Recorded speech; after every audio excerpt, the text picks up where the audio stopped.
maraming na-shooked, maraming lungkot na lungkot, at marami talaga ang nagpa-walling at nagpa-wailing with matching God, why God? This is Alwin Ignacio, the diva that you love. Together with me is my kumaring Ulcio Maldita. Hi, this is Alex Bros. And you are watching The Kitty Show. Tarayan at Halakian Showbiz Edition. Ang dahilan kung bakit na pa, why God, why? Kasi nga po, tinuldukan na at talagang tapos na ang tambalang Donnie Pangilinan at Bel Mariano, ang Don Bel. At ang huli nga nilang pagkakataong magkasama ay ang pelikulang Tayo sa Wakas. Tayo sa Wakas, na ang direktor ay si Cathy Garcia Sampana. Maganda naman ang paliwanag nung magka-love team, di ba? Hinabi talaga nila na they've been so many tagal na together, they've seen each other grow, and they think this is the opportune time for them to separate as a love team and do their solo careers and explore more other projects, acting-wise, na hindi sila magkasama. Sa tingin mo ba, Mare, tama itong ginawa ng Don Bel? No. Bakit? Why fix if it ain't broke? Yes. Tama ka dyan, okay? Diba? Kasi, wala namang rough sailing yung boat. So why rock it? Okay. Diba? They're good and they are at their best pag magkasama sila. Alalahanin nila lahat ng commercials nila. Diba? Big hit pag sila nagsama. Whether it's a product, a television show, or a film. So I'm sure this film is going to be a very, very big hit. Kasi it's the last Don Bel movie. Oo nga diba? That is what I am very much amazed about. Kasi, why kill the goose that, lays golden eggs? Okay. Diba? Parang ganon. Ang inaiisip ko lang, baka somebody's camp is wants to free himself or herself from the love team. Love team, okay. Ako naman, ang basa ko naman dyan, di ba sabi mo, the last time we talk about love teams, bihirang-bihira sa magka-love team na hindi nagmamahalan. Obviously, tong dalawang to, they were just really good actors. Hindi sila nagmamahalan. Yeah. Lalo na nga, if we're going to believe the legends that Donnie loves somebody else and Belle loves somebody else as well. So, maaaring sinasabi mong personal, maaaring yung whoever are their partners, gusto na talaga nilang isang bulat kung sino. Dahil ilang taon na rin naman na naging pumayag na maging tahimik, na maging incognitos, maging invisible, and now parang gusto nilang bigyan ng pagkakataong malaman ng mga tao kung sino talaga ang minamahal nila. At wala na parang, for them, correct me if I'm wrong na-saturate na naman natin yung love team natin eh. Hindi pa. Yun yung kasi yun sa kanila. Parang after this, hiwalay na tayo. No, kasi parang feeling ko, mas malamang yung personal. Kasi kung talagang may semblance ng pagmamahalan at all yung dalawa, mapapatagal pa yung love team hanggang 12 years eh. Yung sagad na sagad, di ba? Pero ayaw nilang, yung bang parang, they don't want to play with the love team game anymore.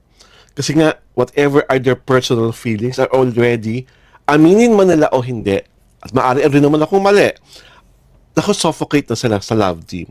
Yung, kung ano talaga yung nasa puso nila, sabi nga ni Donna Cruz, kapag sununod ang puso, wala ka nang magagawa kundi sundin ito. Parang gusto tumibok.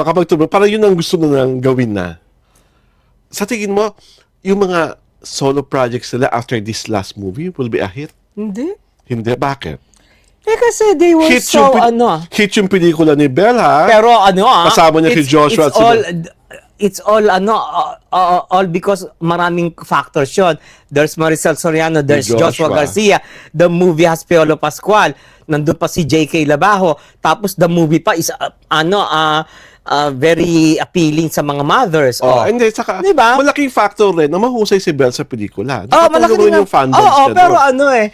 Pero hindi, I know where we're coming from na hindi mo makiklaim na solo success yun. Kasi ang dami na akin sa pelikula. Pero, you actually believe that because now that they're separated, ang mga Donbell mahahati din? Ang fandom? Oo naman. This early pala, nahahati na sila. Okay. I think, tag dito, the timing is not right. Okay. Oo, hindi pa dapat today, hindi pa dapat ngayon, hindi pa dapat now. Siguro it could have been 3 years pa. Baka ano pa. Pero now kasi they are strongly identified with each other na akala nila makakapag-solo na sila flight.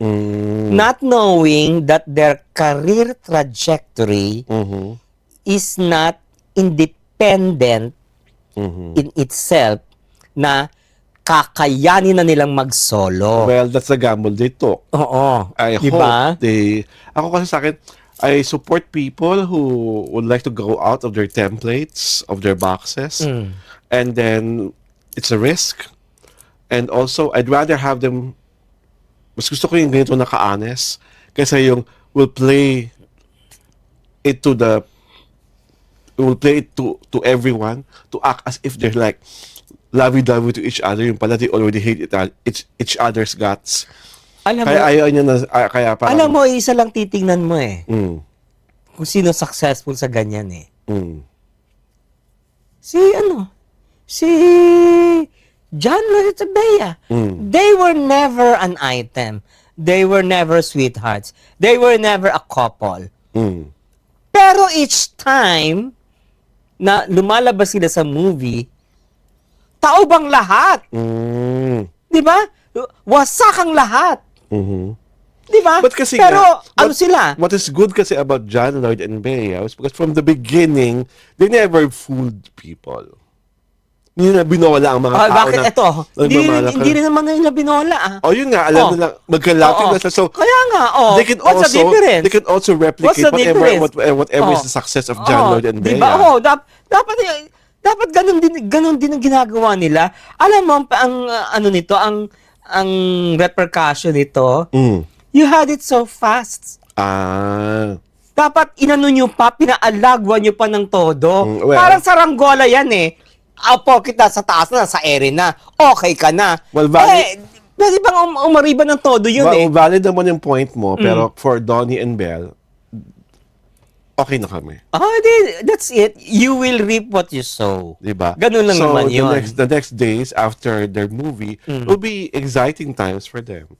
No, it will not be. Diba? Well, you can never tell what are they going to do next.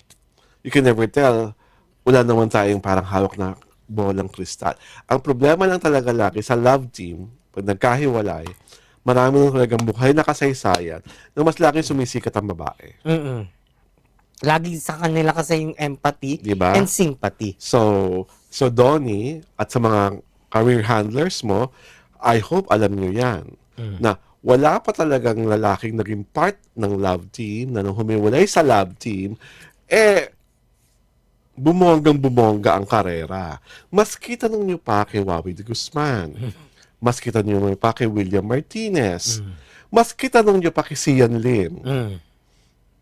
Talagang yung mga kapareha nila... Sino yung huling pagtatanungan ko? Si Sian Lim. Diba? O, nalaos si Sian Lim. Because of you. Diba? Ako talagang dahil sa pagkalaos. Kaloka. This is cool. Ako na naman! I was asking, it wasn't declarative. Diba? Because of you? Question mark. It's not me. Yung yung interpretation mo was very, very wrong. Telling na naman. Begin with, diba? Sorry talaga, Alexander. Pumunta ka na ka Hindi ka mananalo sa akin. Charot. Alexander, pumunta ka na ka rito sa show. Pagtanggol mo naman ako. Ay? Laki ka naman ganyan Charot. Diyos me. Well, good luck na lang sa Don Bell. At ako, hindi ko alam kung ano mangyayari ka Don Bell fans, lalo na pag malapit nang ipalabas ang movie. Well, knowing the fact na magiging blockbuster naman knowing yan. the fact na ending na yun. Kaya lang ano, Di ba? tawag dito, close chapter. Close chapter. So, life indeed is a series of choices, and we hope that Donnie Pangilinan and Bel Mariano made the best choice. This is Alan Ignacio, the diva that you love.